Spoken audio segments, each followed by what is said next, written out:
I'm Harvey Gil. I'm on special assignment when it comes to camp meeting. I'm involved with all the musical arranging and performances and with the orchestra. At camp meeting, I believe it's the 5th year. Overall with this orchestra, we used to put on a Christmas program called the Festival of Lights in Claremore, and many of these players have played with me up to 20 years.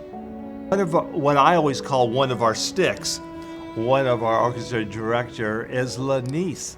Lanice, I believe this is your 3rd year up here? Yes. 3rd year and 2 years for the Festival of Lights. Mm-hmm. So this is her 5th year.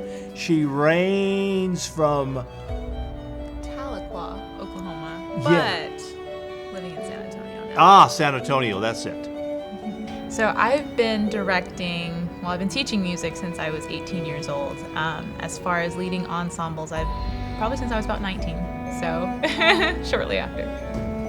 I think one of the most important aspects was getting to see my students so often, my former students. Angel. Yes.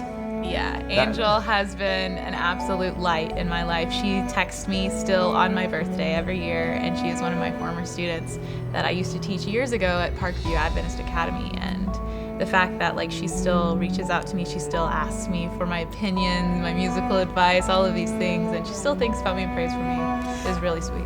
And I would like just to add to that when you were at Parkview Adventist Academy, when you left, you chose Paul. Yes.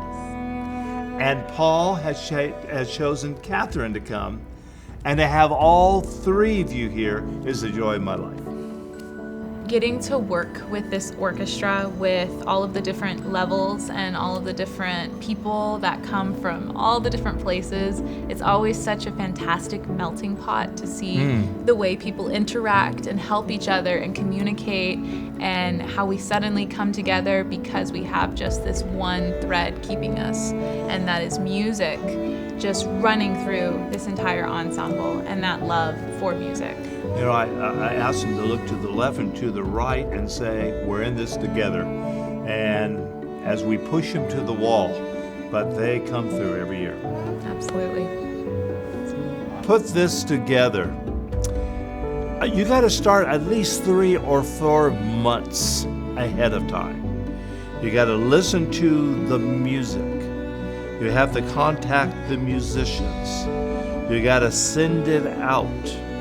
This is a miracle project.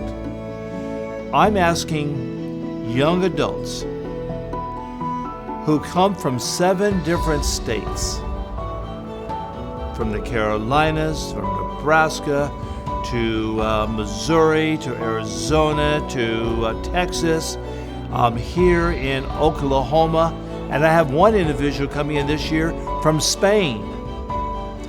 And to be here in the middle of nowhere, sorry, Wewoka, and in the middle of a month, the hottest month, and to have them do this yearly pilgrimage of coming together. It's just such an overwhelming spiritual journey for myself. You know, that's a great question. To know what would happen if I didn't have an orchestra. You know, I have music in my heart, and I flourish because of that. And so there'd be something missing in my life. And for most people here, it's an enhancement for the orchestra to be here. I've had a privilege this year that is rarer than rare.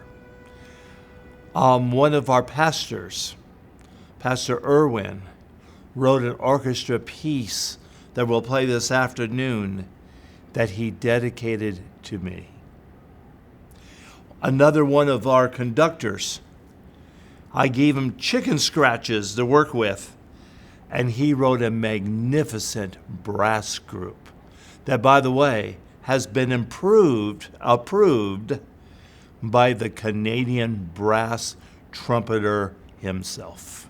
You asked me if there's anything I would add. It is this. At the end of camp meeting, I give myself a mental note, fire myself. And then about 5 months later, I say, I wonder what we're going to do again.